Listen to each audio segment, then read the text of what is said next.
the parking garage beneath the Charleston County Courthouse. Smelled like exhaust and old concrete, the kind of smell that gets into your clothes and stays there. I sat in my car for 6 minutes after I walked down from the building. I know it was 6 minutes because I watched the clock on my dashboard without really seeing it, the way you watch something when your brain has stopped processing the ordinary world. In my lap was a manila envelope. Inside it was a 31-page document with raised seals and a judge's signature, and at the top of the first page, in plain legal language that felt nothing like the life I had actually lived. In re the marriage of Lauren A. Harmon Briggs and Ryan D. Briggs. Dissolution granted. 6 years. 6 years of my life, and the state of South Carolina had wrapped it up in 31 pages. I'd made the decision to file 8 months ago. I'd met with our attorney in secret, started moving my personal accounts, had the forensic accountants in before Ryan ever saw it coming. So the divorce itself wasn't a surprise. I'd known this moment was coming. What I hadn't fully prepared for was what it would feel like to actually hold it in my hands. I set the envelope on the passenger seat and stared through the windshield at the concrete pillar in front of me. Someone had scratched "Call Mom" into the gray surface with what must have been a key. I sat there reading those 2 words for a long time. I heard them before I saw them. Ryan's laugh, that particular brand of easy, careless laughter that had once made me feel like I was in on the joke and now just sounded like someone performing confidence for an audience. I checked my mirrors. He was walking out of the stairwell, with Vanessa at his side, her hand tucked into his elbow, her heels making sharp little sounds on the concrete. Vanessa was 26 and worked in the commercial real estate office 2 floors below ours. I'd introduced them at a company lunch 14 months ago. I'd been the one who suggested Ryan take her to the Palmetto Bluff client dinner when I couldn't make it because my father was in the hospital. I had handed her the access and the opportunity myself, not because I was naive, but because I had still believed, at that point, that Ryan was fundamentally honest. He saw me standing by my car as they came around the corner. He didn't stop or look away. He just kept walking, and when they got close enough, he gave me the kind of nod you give a stranger who's blocking the sidewalk. Lauren, just my name, like it was a period at the end of a sentence. Vanessa looked at me and smiled with one side of her mouth. You know, for a woman who has everything, you couldn't hold on to the one thing that actually mattered. I looked at her for a moment. She was wearing a silk blouse I'd seen before, dark green, Italian cut. I'd been with Ryan when he bought it 2 Christmases ago, and I'd assumed he was buying it for me. I'd never received it. I didn't lose anything, I said. I took out the trash. Ryan's jaw tightened, but he didn't respond. He put his hand on the small of Vanessa's back and steered her toward the exit ramp without another word. I watched them go.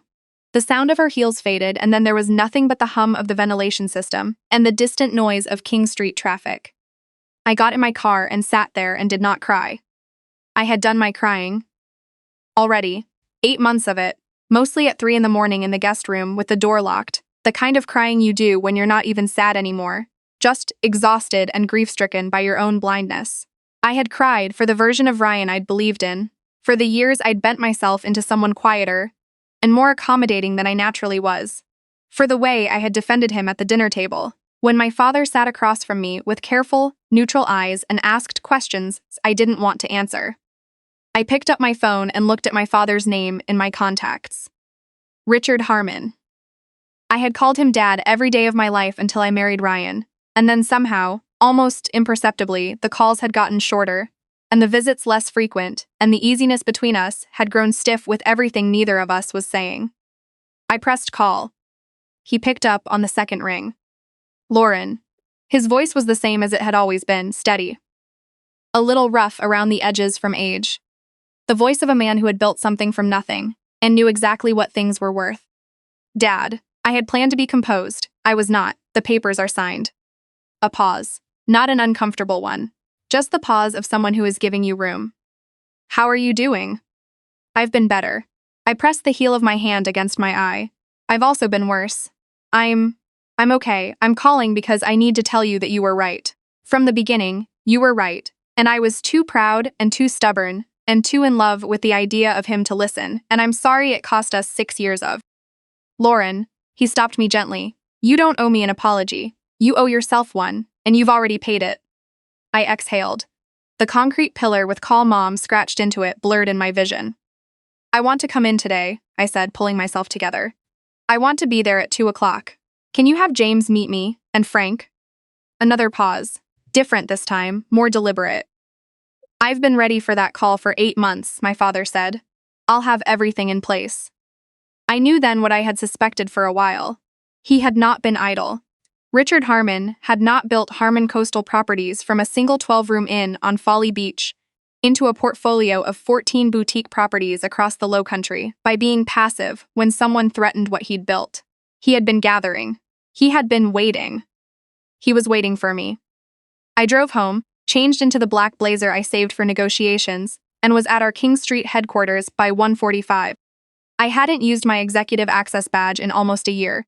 Ryan had gradually absorbed more of the operational decisions, always framing it as taking things off your plate, babe. Always with a reason that sounded reasonable in isolation. I had let it happen. That was the part I would spend the longest making peace with. The badge still worked. The elevator took me to the 4th floor. The glass-walled conference room was visible from the moment the elevator doors opened. Sandra was in it. My mother-in-law, former mother-in-law as of about 2 hours ago, was seated at the head of the table in what had been my father's chair when he ran day-to-day operations. She was wearing a blazer she'd bought with the company card and pearls. She'd told me were from her grandmother, but which I later found were purchased through the same vendor account where her brother Earl ran his supply contracts. She was laughing at something one of her cousins said, a man named Dennis, who had been placed in our facilities management department 8 months ago, after Earl lobbied Ryan to create the role. There were 9 of them in that room. 9 members of the Briggs family, spread across our purchasing, accounting, vendor management, and facilities departments over 3.5 years, each one placed there by either Ryan or Sandra.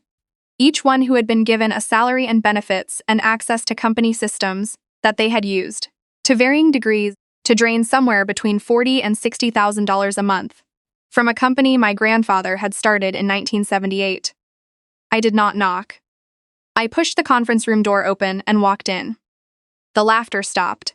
Sandra looked up and the smile on her face shifted through several expressions in about half a second. Surprise, irritation, and then something that tried to become authority. "Lauren, what are you? This is a vendor strategy meeting. You should have been notified." "Sandra," I set a thick folder on the table. "The marriage was dissolved at 11:17 this morning. Whatever you thought your position in this company was, it was always contingent on Ryan's employment, and Ryan's employment is contingent on his not having committed federal wire fraud. So," I looked at James, who was standing in the doorway behind me. James had been with my father since before I was born. He was 63. And had the bearing of someone who had delivered difficult news many times and had learned that the dignity of the process mattered. He cleared his throat and opened his folder. Pursuant to a directive from Chairman Richard Harmon and in accordance with the findings of an independent forensic audit, completed by an outside firm retained by the board, Harmon Coastal Properties is implementing the immediate administrative suspension of the following individuals, pending federal investigation into allegations of procurement fraud, embezzlement, and wire fraud. He read the names. All 9 of them in that room, plus Ryan, plus 2 others who were currently off-site. All network access, building credentials, and company email accounts were deactivated at 1:58 p.m. today. IT has already secured all relevant devices. Federal investigators from the FBI's Financial Crimes Unit were briefed yesterday afternoon and are expected to issue subpoenas within the week. Sandra stood up so fast, her chair rolled back and hit the wall. "You cannot do this. You do not have the authority." "My father is still chairman and primary shareholder," I said. "He has every authority." "Sit down, Sandra. This is a smear campaign. Ryan ran this company for years. You stepped back. You checked out. He held this together while you were off doing whatever you were doing, and now you want to take credit and push us all out on the street because your marriage didn't work." I picked up the top document from my folder and slid it across the table to her. It was a bank statement, 1 page, highlighted in yellow. That is a wire transfer for $260,000 from the Harmon Coastal operating account to a company called Coastal Supply Partners, LLC, dated 8 months ago. Coastal Supply Partners, LLC was registered in Georgia 4 months before that date has no physical address, no employees, and its sole registered agent is Earl Briggs, your brother. I slid another page across to her.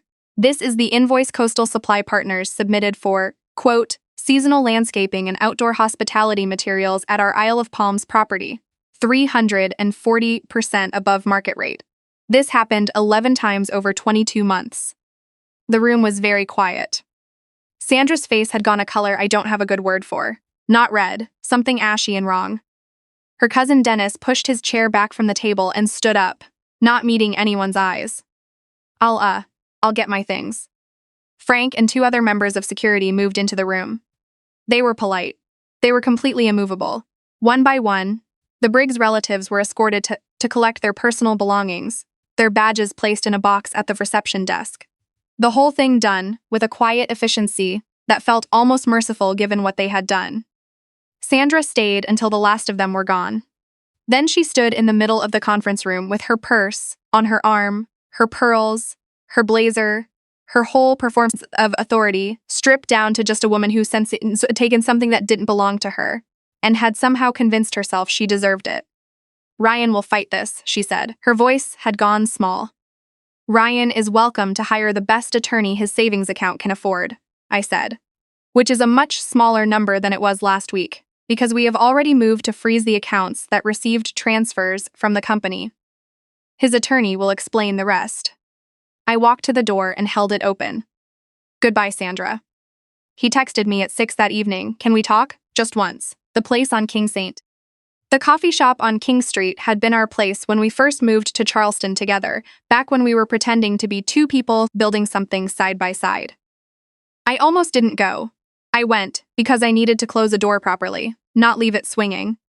Ryan was already there when I arrived. He looked like he hadn't slept in 2 days, which was probably accurate. His shirt was untucked, his hair wasn't right. He had a coffee in front of him that he hadn't touched. Lauren. He started to reach across the table, and I pulled my hands into my lap. He stopped.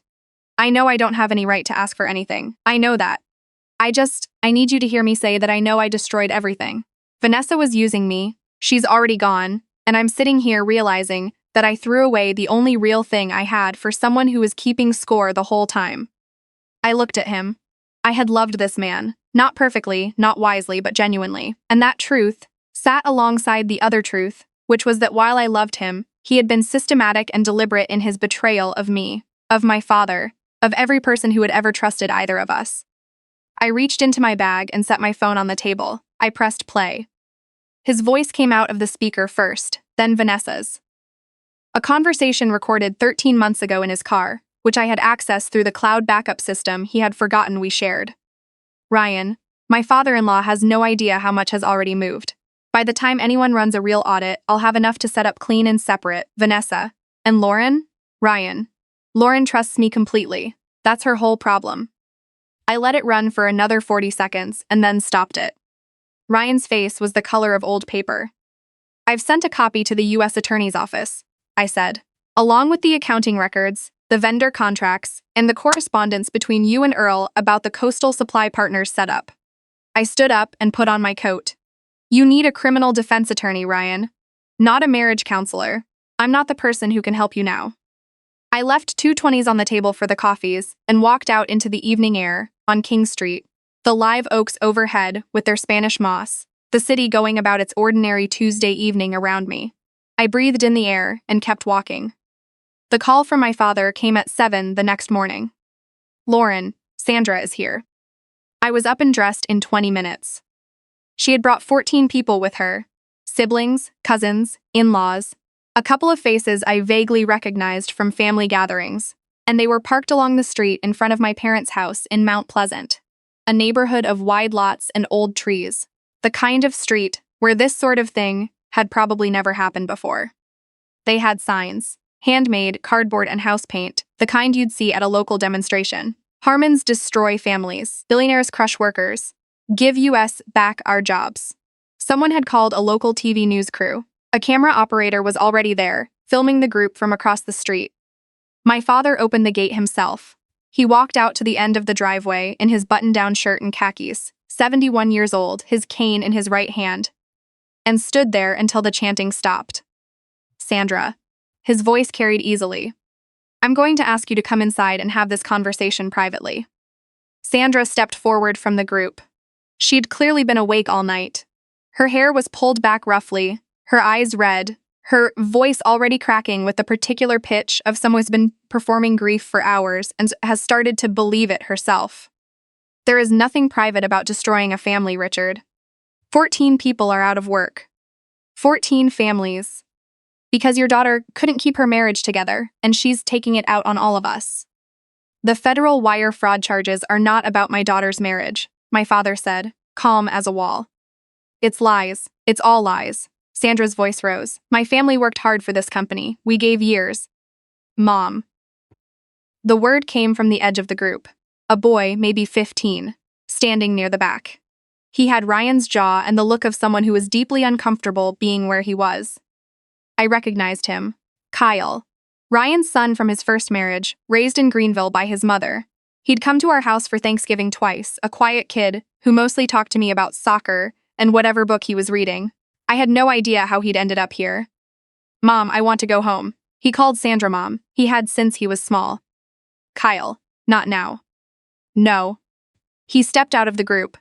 Stood in the space between Sandra and my father. He looked at Sandra with the specific devastation of a teenager who has just understood something terrible about an adult he trusted completely. They showed me the bank statements this morning. Earl's company. The invoices for things that didn't exist. He swallowed hard. You told me we were successful because the family worked hard. You said that to me. At Thanksgiving. Every Thanksgiving. Sandra reached for his arm. Kyle, baby, it's complicated. You stole. He stepped back from her hand. That's not complicated. He turned and looked at the news camera, and then at the neighbors, who had started appearing at the ends of their driveways, watching. He didn't make a speech. He just pulled out his phone, called his mother, told her where he was and that he needed a ride, and then walked down the sidewalk without looking back at any of us. The group behind Sandra fell apart almost immediately after that. Not in a dramatic way. More like air going out of something slowly. People started drifting back toward their cars, conversations breaking out in low, urgent voices. I heard Earl's name. I heard the number 260,000 being repeated back and forth. Someone said, we never saw a dime of that, and someone else said, I told you not to trust her with the books. Sandra stood in the driveway and watched the group fracture and dissolve around her. A woman who had spent years engineering a situation to benefit herself and called it family loyalty. Now watching the machinery turn on itself. My father walked over and stood beside me without saying anything. After a moment, he put his hand briefly on my shoulder. The way he used to when I was a kid, and something had gone wrong, and there was nothing useful to say about it. One of Sandra's cousins, a man I didn't know, stopped on his way to the cars and looked at me. Look, I just did what they told me to do in the facilities department. I didn't know what Earl was running. If there's a way to, I have kids.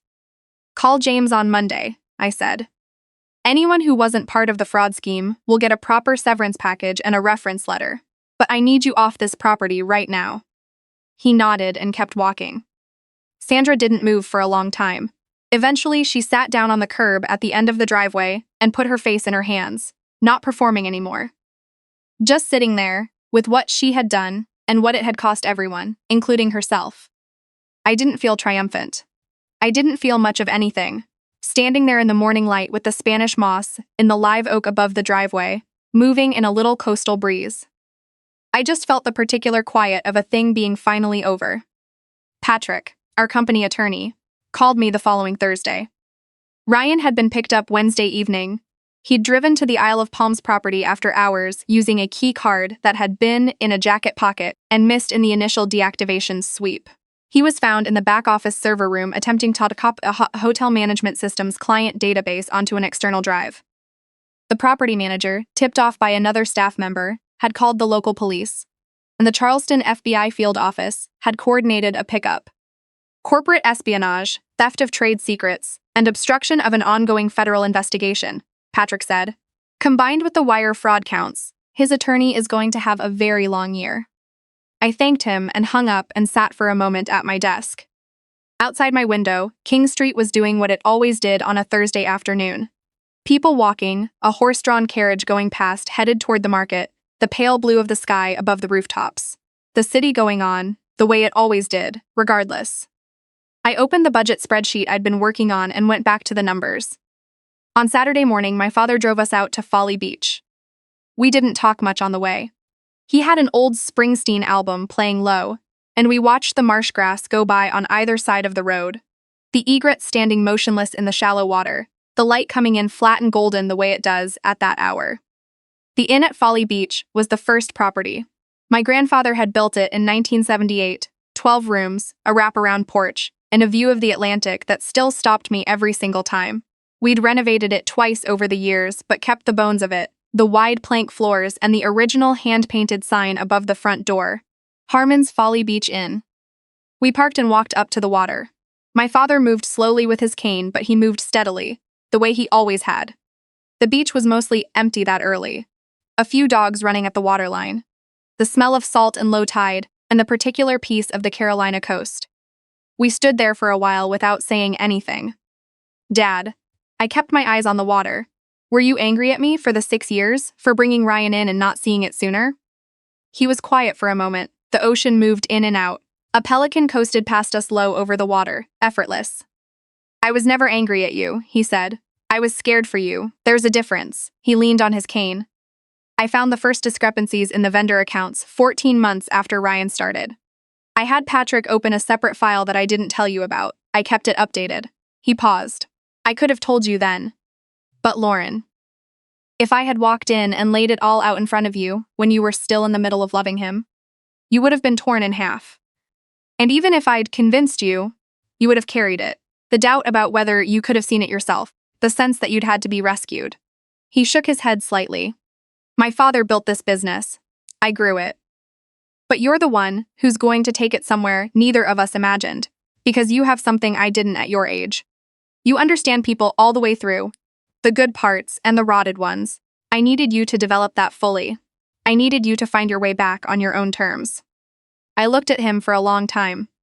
The morning light was on his face, and he looked old in a way that still surprised me sometimes. Because, in my memory, he was always somehow ageless, the immovable fact of my father. I'm not angry, I told him. I want you to know that. I understand why you waited. He nodded, looked back at the ocean. Your grandmother stood on this beach the day they opened this place, he said. She said, Richard, what we build here has to last. I used to think she meant the building. He smiled slowly. She meant us. We stood there a while longer. The inn's breakfast service was starting up behind us, the sound of it drifting out through the screened windows. Coffee and voices, and the ordinary good sounds of a place that was still standing, still running, still ours. I breathed in the salt air and let it out slow. There is no satisfying summary for 6 years of your life.